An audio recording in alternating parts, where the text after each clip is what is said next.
Bonjour, donc aujourd'hui nous allons réaliser les courgettes façon pizza.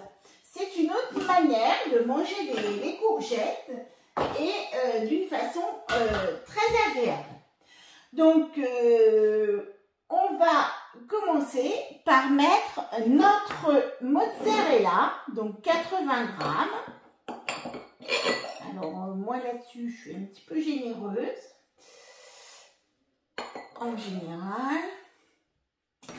Voilà, bon, pour ce qui me reste, hop, je mets la totalité puisque ça se viendra au-dessus.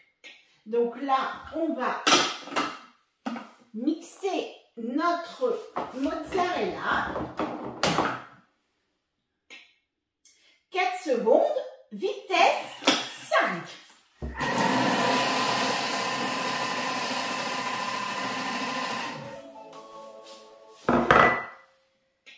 Et on va la récupérer puisque c'est ce qui viendra au-dessus de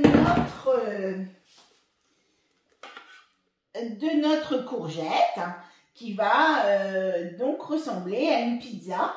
C'est peut-être un moyen de faire manger de la courgette sur des personnes qui n'aiment pas trop la courgette. Cette recette, franchement, elle est très très sympa.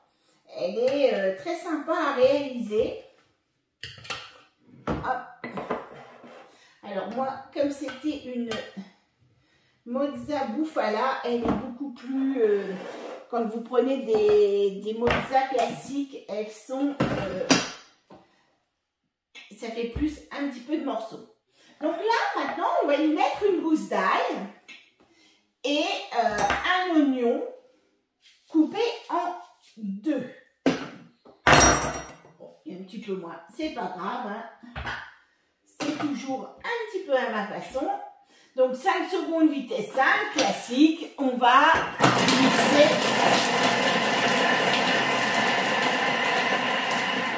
mixer nos oignons. Voilà. Jusque là, on reste très classique. Donc là, on fait notre petite préparation pour donner un petit peu de goût à nos courgettes. Donc là, on va mettre 20 g d'huile d'olive. Et donc, là, on va mettre, pour moi, un petit peu moins. C'est l'avantage quand on fait à manger. Si on veut réduire un petit peu les calories, eh bien, on va pouvoir le faire. Donc là, on va faire 4 portions. Et il faut savoir que par portion, c'est 170 calories. Donc, vraiment, quelque chose de relativement léger. Donc là, on va faire juste... on va juste faire comment nos oignons vont devenir un petit peu translucides, je vais dire. Donc là, on va prendre nos fameuses courgettes. Donc là, moi, j'ai coupé mes courgettes en 2. Dans la longueur, on épépine un petit peu pour faire juste un petit creux. Mais en fait, sur nos petites courgettes, il n'y a pas vraiment de pépins. Ah ouais, donc moi, je l'ai juste pour faire un petit creux, pour pouvoir mettre un petit peu ma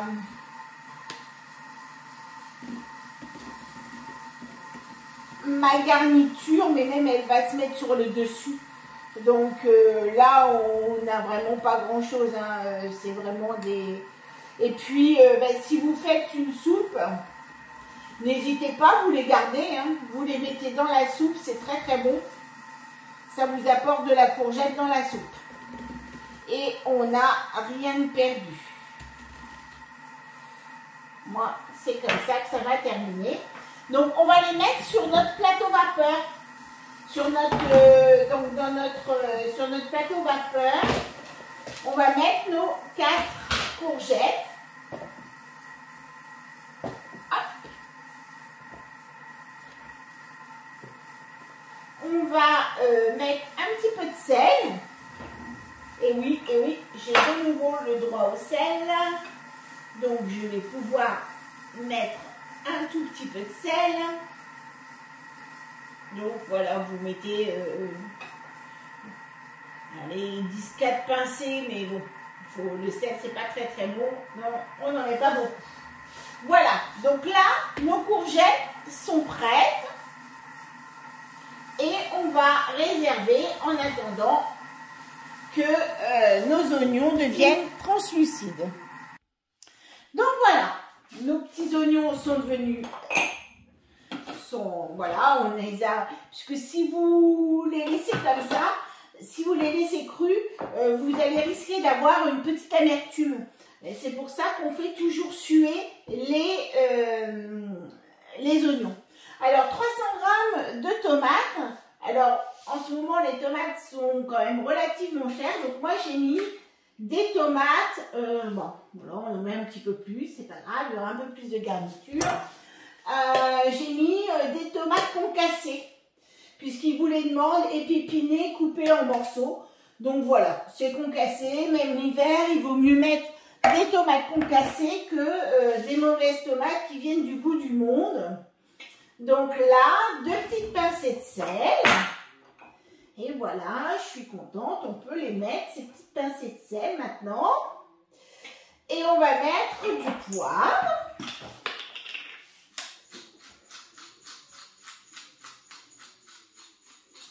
Et voilà.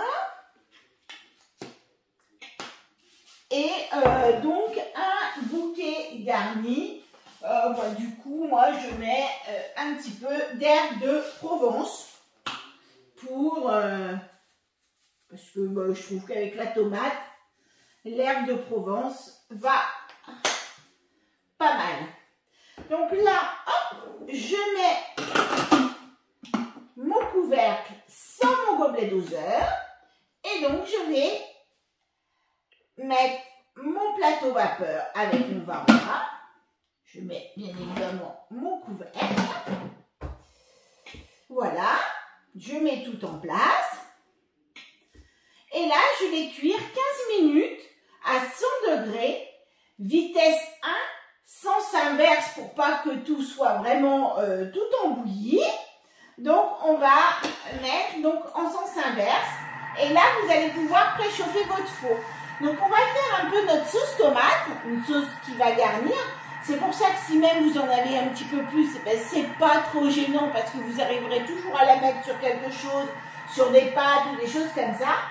Donc, et on va pouvoir après garnir nos courgettes. Donc là, notre sauce va se faire et la cuisson de notre sauce va nous permettre de cuire, de pré-cuire, je vais dire, nos courgettes. Voilà, donc pendant 14 minutes à 100 degrés, vitesse 1 et surtout, on n'oublie pas, pour ceux qui ne sont pas en cuisine guidée, on n'oublie pas le sens inverse. Et voilà, donc là, nos courgettes ont rendu un petit peu d'eau.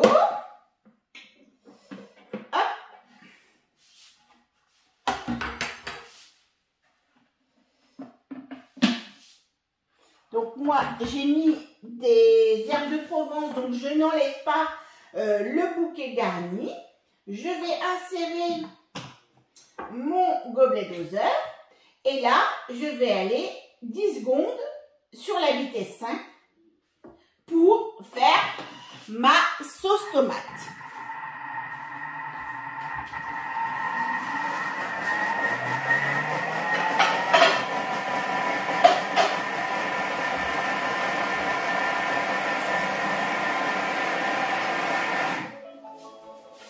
Donc voilà.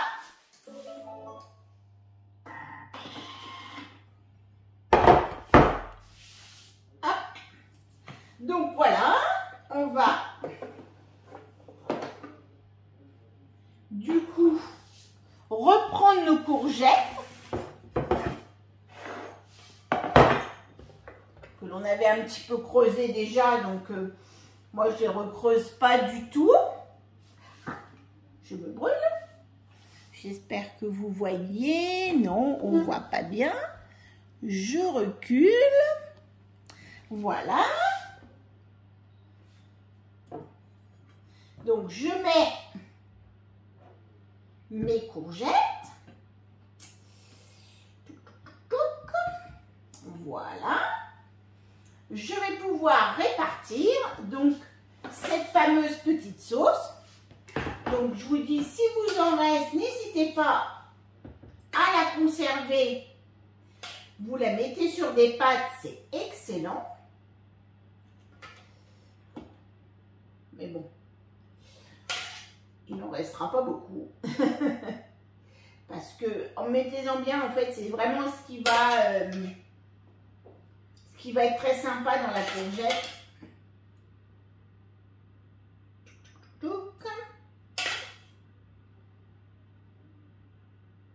Et là, vous allez avoir un petit légume sympa. Et à la limite, vous pouvez même en faire un repas complet. Vous faites la courgette, une courgette donc de demi par personne. Et vous allez pouvoir faire votre repas. Voilà ce que je fais, c'est pas bien du tout. Allumer mon bol. Voilà, moi j'hésite pas parce que franchement c'est ce qui relève la courgette et c'est quand même quelque chose, c'est un légume qui est assez fade, pas calorique mais fade. Donc c'est pour ça qu'il faut toujours lui amener quand même quelque chose pour relever son goût. Donc là, hop. Voilà, je vais pas finir. Et vous voyez, ça fait tout à fait l'affaire. On va recouvrir avec des petites allumettes. Alors, soit des allumettes de jambon, là, c'est des petites allumettes de bacon. C'est pour ça que vous avez vos protéines. Hein. Là, il vous manque juste le féculent. Tac. On va mettre nos petites allumettes. Voilà, je ferai sur le reste après.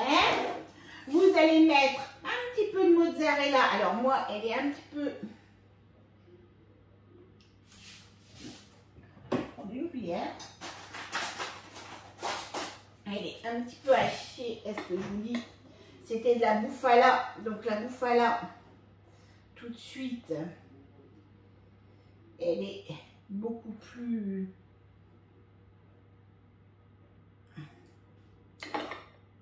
Hop. Après, ce que vous pouvez prendre dans des mozzarella beaucoup moins chers, même à la limite, ça suffit bien. Voilà.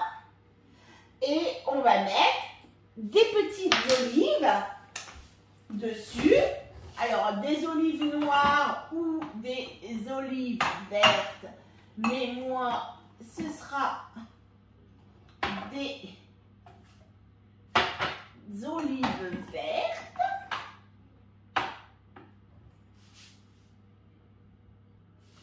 Et non, ce seront des noires.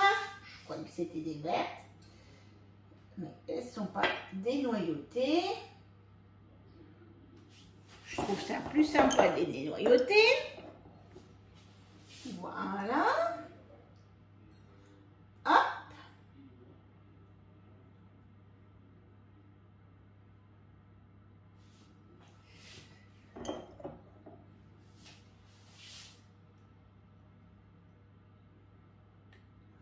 On va faire la deuxième. On les ferait tous, hein, bien évidemment. Mais voilà. Et donc là, maintenant, on va pouvoir les enfourner pendant 10 minutes à 180. Et donc, du coup, vous allez pouvoir manger vos courgettes façon pizza. Et puis, ben, donnez-moi vos commentaires parce que, franchement, moi, ici, ils n'aiment pas trop enfin, les hommes n'aiment pas trop la courgette, mais de cette façon, eh bien, franchement, ils ont apprécié. Voilà. À tout à l'heure pour le résultat, donc 10 minutes à 180.